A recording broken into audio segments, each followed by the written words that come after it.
Hello, good morning class. So I will share my screen.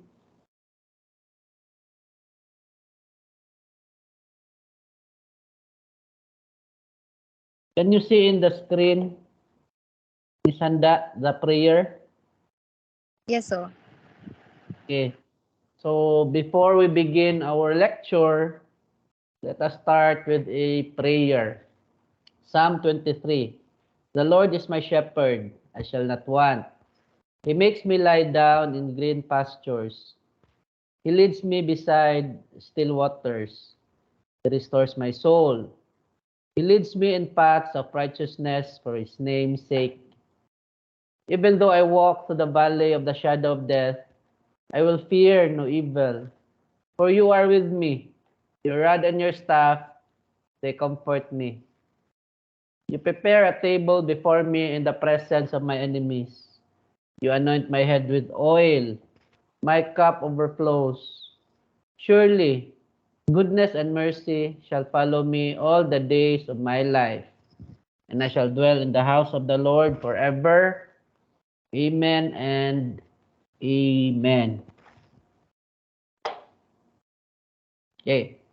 So class, last time our topic or our discussion is all about the medical ethics. Okay, with respect to the World Medical Association Medical Ethics Manual, third edition, 2015. Okay, so a few weeks ago we discussed the introduction. With this, you were apprised of what is medical ethics, the study of medical ethics, okay, the law or the concepts with regards to medical ethics. Also, last time we discussed the principal features of medical ethics, okay, what's special about medicine, what's special about medical ethics, who decides what is ethical, and so on and so forth. Okay, especially the role of the World Medical Association. Chapter 2 of this manual class, we discuss concepts regarding the relationships of physicians and your patients. Okay, we presented a case study. Okay, and as students, you applied your learning with regards to the case study. Okay, so the concepts that we discussed last times were all about um, concepts regarding physician-patient relationships. Okay, like respect, communication, consent, confidentiality, decision making. We also lectured on the beginning of life issues, end of life issues, and other topics with regards to these concepts. Okay. So after chapter 2, we also discussed chapter 3 of this manual, which is the physician and society. Okay. What's the role of a physician in the community? The relationship between physicians and the society. Okay. So we discussed different concepts with regards to this relationship. So we ended with public health. Okay, last time we discussed resource allocation, the concept of loyalty, and again we presented a case study. So this time we will continue on the concept of public health class. Okay, so by the word itself, public health, it denotes the community, okay, the people, the public, the state, okay. So the duties and responsibilities of a physician with regards to the society, the public, okay? And this topic will focus on public health.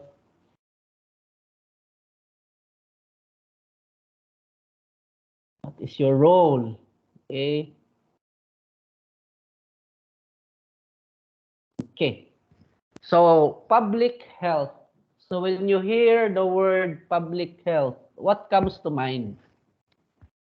So during the 20th century, medicine witnessed the emergence of an unfortunate division between public health and other health care. Okay.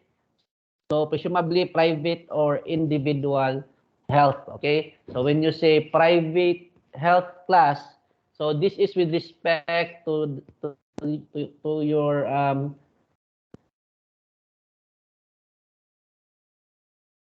institutions like hospitals and other private organization.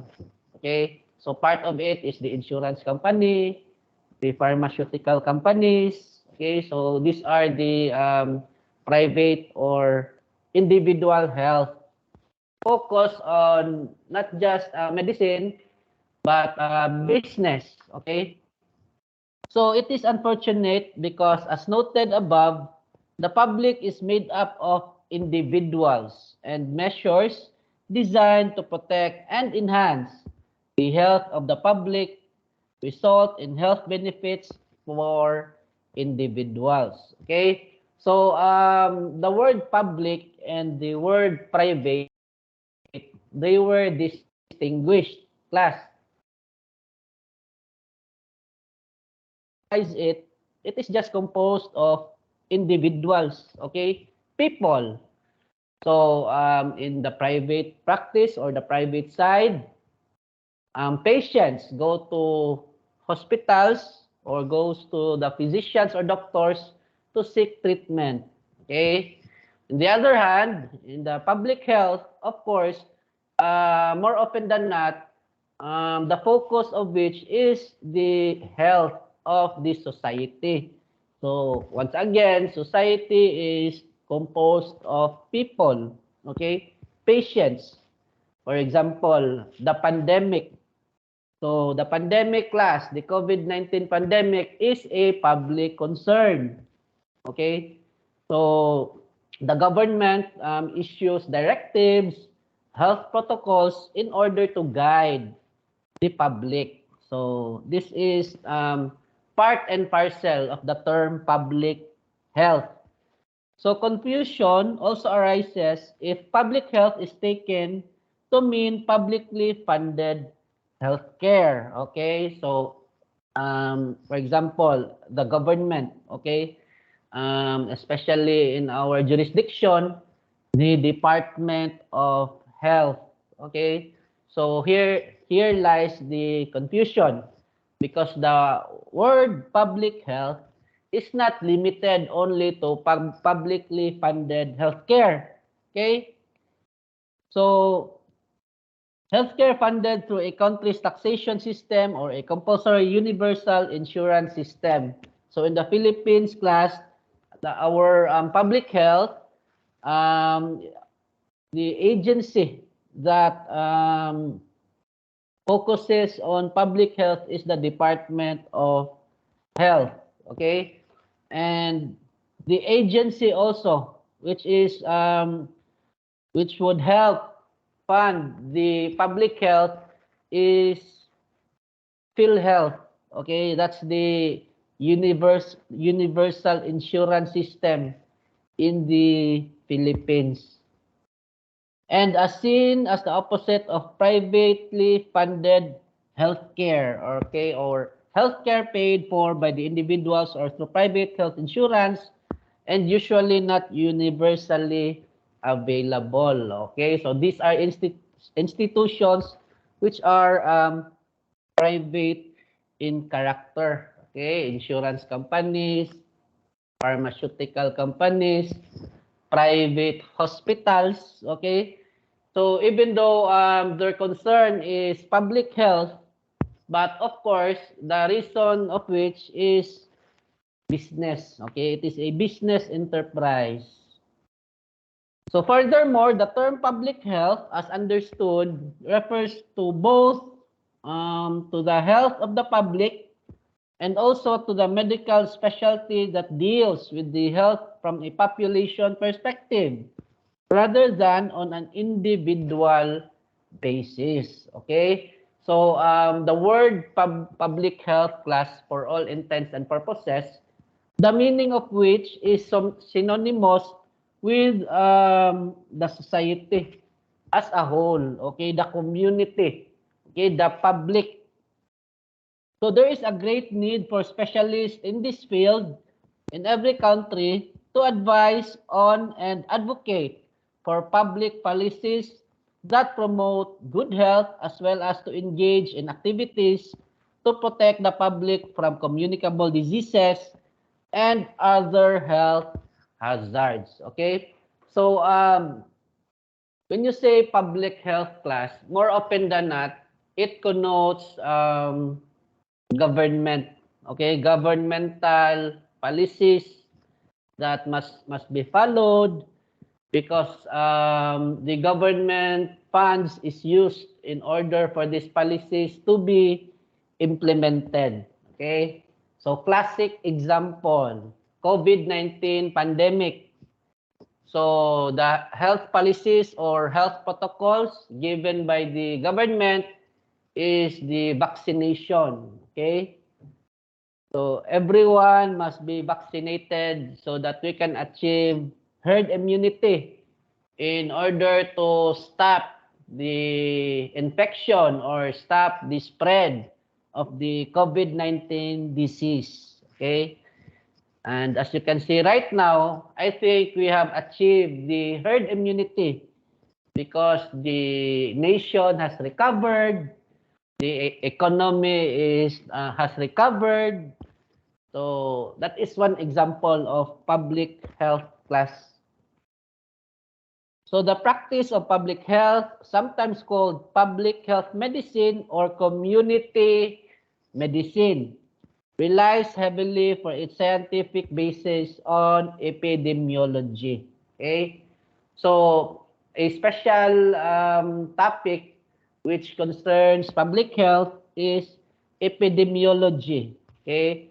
So the study of the disease with respect to society. Okay? Its treatment regimen, its approach, which is the study of the distribution and determinants of health and diseases in populations. So that is the definition of epidemiology class. Indeed, some physicians go on to take extra academic training and become medical epidemiologists. Okay? So epidemiology class, it's a medical field. Okay? So it needs special training in order for you to become an epidemiologist. Okay? And epidemiologists are very important. Once again, let us stress the COVID-19 pandemic, whereby epidemiologists are the frontliners or the main protagonists of the fight against COVID-19. Okay? Of course, with the help of the allied healthcare workers, okay, and doctors. So all physicians need to be aware of the social and environmental determinants that influence the health status of their individual patients. Okay? So a disease class, sometimes the causative factor is due to the environment. Okay? Due to the social behavior of the people. For example, once again, COVID-19. So the spread of COVID-19 is because people congregate, okay, in a tight space. And of course, when they sneeze or when they cough and they cover their mouth and then they touch surfaces. So so the virus is spread.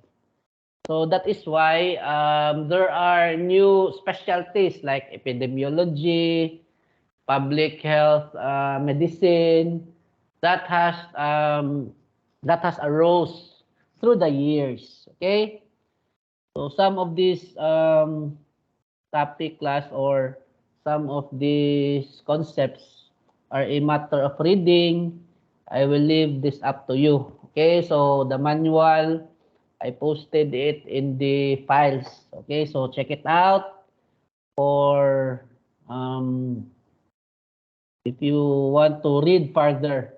So medical practitioners and their professional associations have an ethical duty and professional responsibility to act in the best interest of their patients at all times and to integrate the responsibility with a broader concern for and involvement in promoting and assuring the health of the public. Okay? So even though the concept of public health is a field, another field, but the basic, okay, the fundamental rules or fundamental concepts in medical ethics or other guidelines in ethics or medicine is still applicable. Okay? It can be applied to public health. Okay? But since public health is another field, of course, it needs additional training. Okay? Another specialization in the field of epidemiology. So public health measures such as vaccination campaigns and emergency responses to outbreaks of contagious diseases are important factors in the health of individuals, but social factors such as housing, nutrition, and employment are equally, if not more, significant. Okay? So once again, the duty of the epidemiologist is very important in public health medicine. Okay, to prevent contagious diseases, okay, or outbreaks, and at the same time to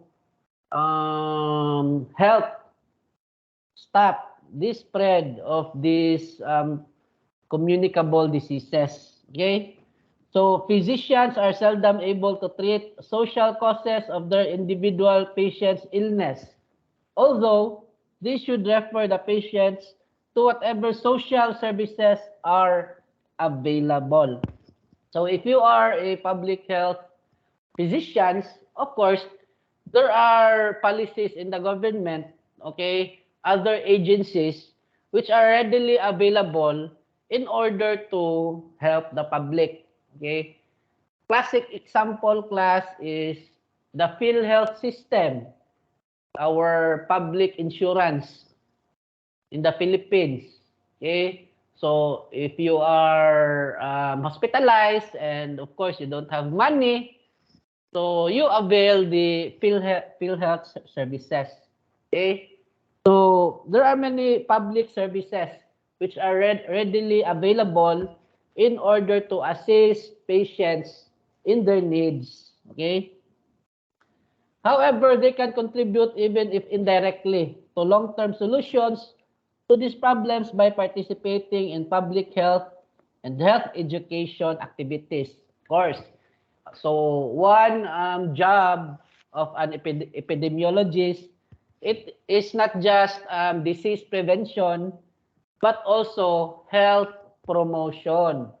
Okay? So if there's no disease yet, of course, you need to promote it in order for the disease, if it comes, the people already knows how to deal with it. Okay? So it is important class. Health promotion, disease prevention, these are basic concepts in medicine. Okay? Another is monitoring and reporting of environmental hazards, identifying and publicizing adverse health effects from social problems such as abuse and violence, and advocating for improvements in public health services. Okay? So the concern class is not just medical, but also with regards to law. Okay? Because of course, abuse and violence will also affect the well-being and health of the individuals and the public in general. Okay?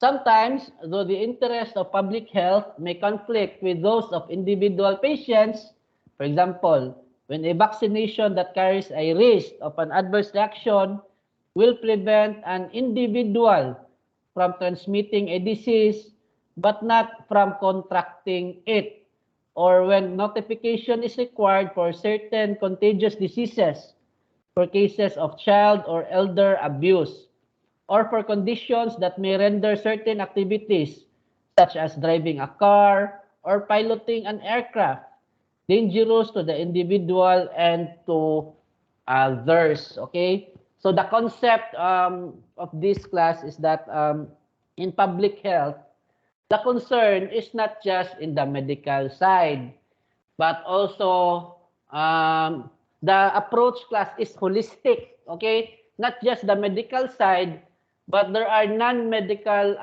factors that contributes to the well-being of the patient or the public.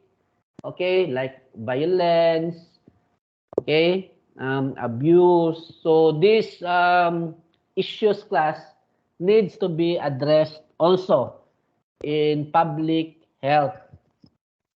Procedures for dealing with these and related situations are discussed under confidentiality in chapter 2 of this manual. Okay? So once again, so even though public health is a field, another field, but still the fundamental principles of medicine are applicable, like the concept of confidentiality, the concept of consent, okay, the concept of respectability, the four pillars of medical ethics. Okay, remember the four pillars: beneficence, justice, confidentiality, freedom, okay, and so on and so forth. Okay, so these are just matters of reading class. I will leave this up to you. Okay, now let's go on to the concept of global health. Okay, so when you say global, means the whole world is affected. Classic example, COVID-19 pandemic. Okay? It paralyzed not just this country, but the whole world. So the recognition that physicians have responsibilities to the society in which they live has been expanded in recent years to include a responsibility for global health. Okay? So that's why class there are global organization, okay, or international organization whose policies affects the global health. Okay, for example, the World Health Organization, okay, UNICEF, um, the World Medical Association. Okay, so these are organization class which organization that wants to address the global issues, okay, and their policies or guidelines will help also other local institutions, okay. So the failure to recognize and treat highly contagious diseases by a physician in one country can have devastating effects on patients in the other countries. Okay? So, of course, classic example again is the COVID-19. It started in China. because the virus was not controlled, it spread to the whole world. Okay? It paralyzed the nation. It paralyzed countries.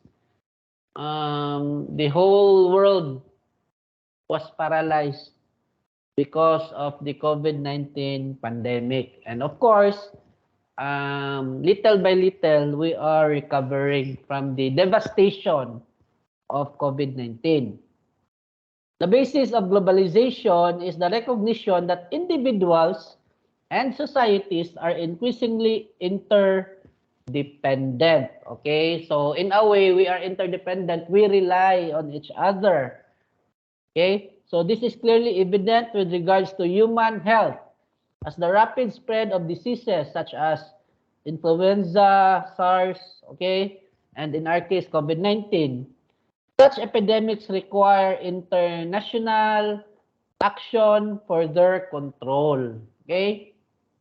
So the failure to recognize and treat highly contagious diseases by a physician in one country can have devastating effects on patients in another countries. Okay? So COVID-19, the pandemic.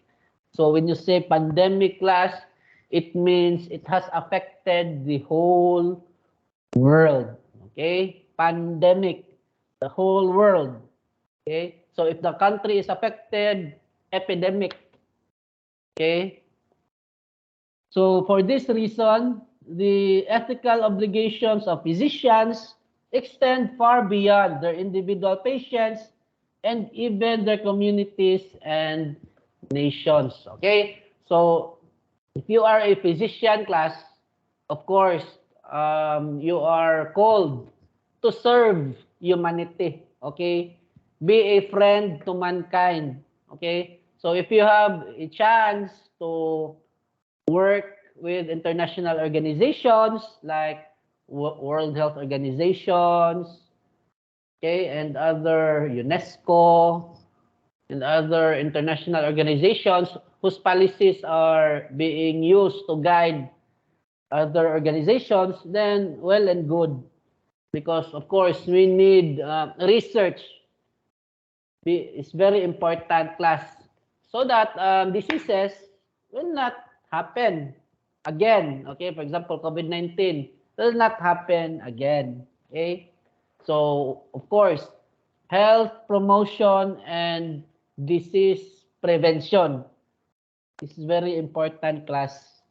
That's just the treatment regimen. Okay,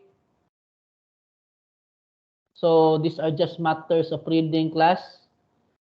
The development of a global view of health has resulted in an increasing awareness of health disparities throughout the world. Okay, so these are just matters of reading. I will leave this up to you. Another feature of globalization is the international mobility of health professionals, including physicians. The outflow of physicians from developing to highly industrialized countries has been advantageous for both the physicians and the receiving countries, but not so for the exporting countries. So the World Medical Association, in its ethical guidelines for international migration of health workers, states that physicians should not be prevented from leaving their home or adopted country to pursue careers opportunities in another country. Okay? So this is very controversial, class, because, for example, here in the Philippines, due to COVID-19, I think the nurses were prevented to go abroad because, of course, we have shortage of medical personnel here in the Philippines. So the nurses who wants to go abroad, they were prevented, and it was very controversial issue. But of course, that is unlawful. That is not allowed. So after few legal battles, nurses now has the liberty to go abroad if they want. Okay. So it doesn't matter if there is a pandemic here or there are shortages of healthcare personnel here in the Philippines. Okay, the right to your profession is a fundamental right. Okay, the right to livelihood is a fundamental right which the government cannot violate. So it does not, however, call on every country to do its utmost to educate an adequate number of physicians, taking into account its needs and resources, and to rely on immigration from other countries to meet its need for physicians. Okay? So these are just matters of reading, class. I will leave this up to you. Now, let's discuss physicians and the environment. Okay? Environment, class, is very important because human responses is due to the environment. Okay, for example, you are sick and when you go to a hospital and the hospital is very dirty, of course you will not get better. You will become more sick because sometimes sickness, class, or the well-being is psychological. And of course, you just you don't have, I mean, you also need to treat not just the disease, but the human response of the disease. Okay? So a major threat to both public health and global health is the deterioration of the environment. Okay? So 2006, the World Medical Association statement on the role of physicians in the environmental issues states that the effective practice of medicine increasingly requires that physicians and their professional associations turn their attention to environmental issues that have a bearing on the health of individuals and population. Of course, this is true, class. A classic example is the global warming, okay, the change in the environment, because it would really devastate not just the economy. For example, there's a tsunami or there is torrential rain. Okay, it will affect not just the economic class but also the public health. Okay, because of the, for example, if there is drought, no water, or if there is too much rain, okay, where flooding is rampant, so there will be no economic activity, and of course the people or the population will be affected. Okay, so if you are a physician, should work hand in hand with the environmentalist also. Okay, because environment, class, like what I said earlier, is very important in the health of your patients, because the well-being or the sickness, sometimes the sickness, class, is psychological in character. Okay, so it is important that you also treat the human response of the sickness. Okay, so these are just matters of reading. I will leave this up to you. Now, let's go back to the case study. Last time, I presented a case to you, class, for a case study. And then, within the course of our discussion, of course, you will learn how to address the case study. So, this is the answer. We'll find first the...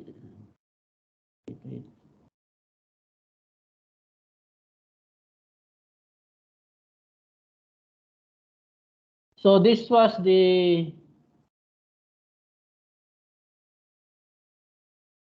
physicians.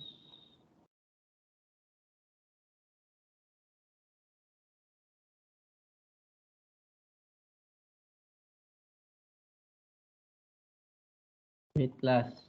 I will find first the scenario before we answer. So this was the case study, class. Okay?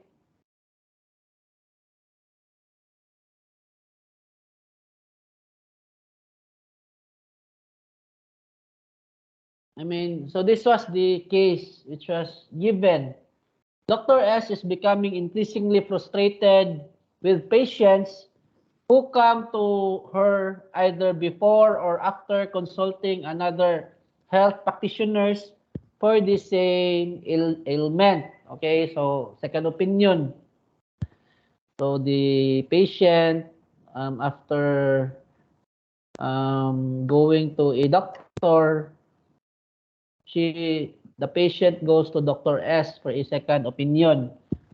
So she considers this to be a waste of health resources as well as counterproductive for the health of the patients. She decides to tell these patients that she will no longer treat them if they continue to see other practitioners for the same ailment.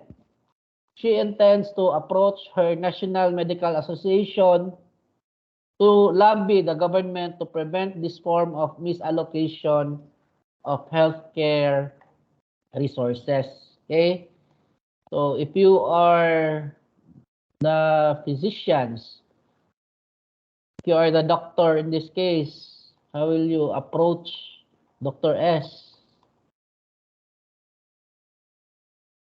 So this is the answer, class.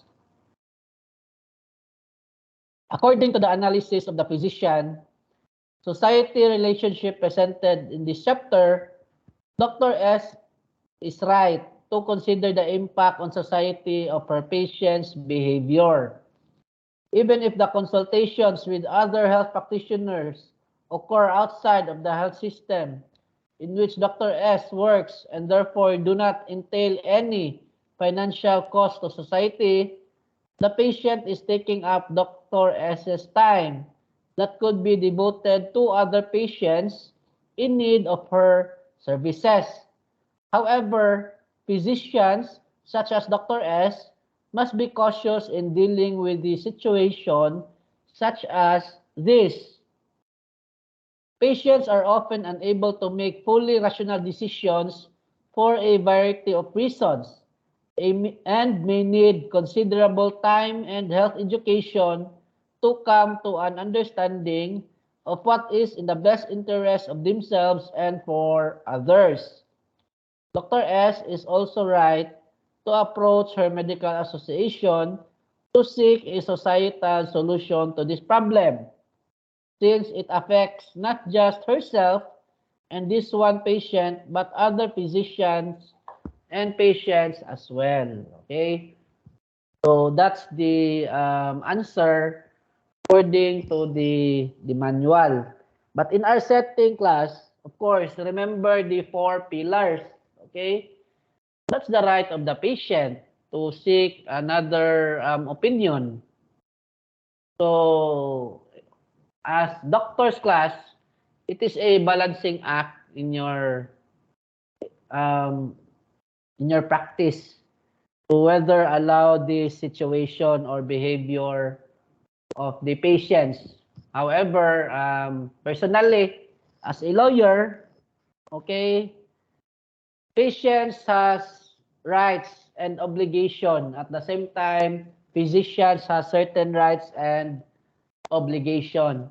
And it is the right of the patient to seek other medical advice. Okay?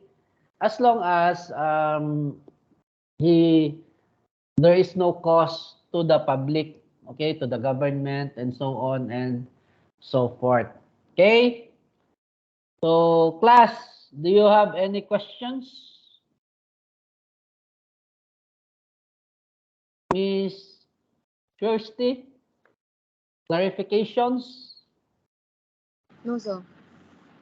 Okay. So, if there is none, I will turn off the recording.